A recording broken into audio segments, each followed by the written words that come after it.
c'est un homme de très grande culture. Waouh, franchement, quand vous l'écoutez, vous n'avez pas envie de vous arrêter. Moi, je voudrais franchement aussi être à son image, avoir quand même quelqu'un que vous aimez écouter, c'est rare aussi. Et il y a aussi l'intégrité. D'accord.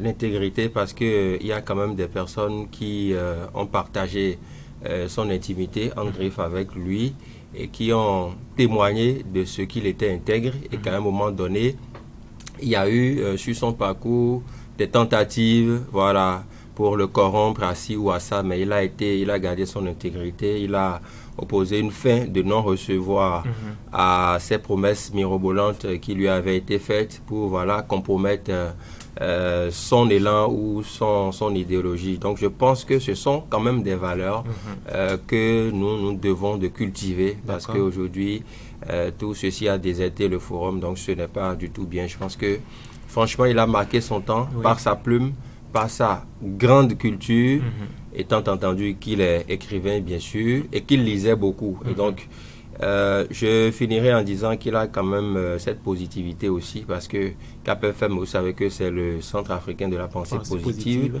Voilà, et je l'ai suivi sur l'une de ses chroniques, notamment ce week-end matin, où il disait de ne pas appeler les non négatifs, c'est-à-dire quand quelqu'un est au chômage, qu'il dise j'attends d'avoir un emploi ou je suis en quête d'un emploi.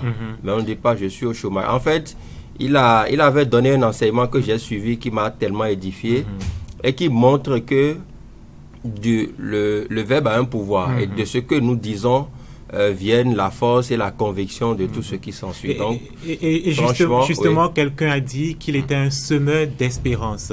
Vigile Amassé. C'est vrai. Il était un semeur d'espérance. Et vous savez, en de pareilles circonstances, on a toujours de belles choses à dire. Mais je crois que pour Jérôme Carlos, ce n'est pas tout à fait ça.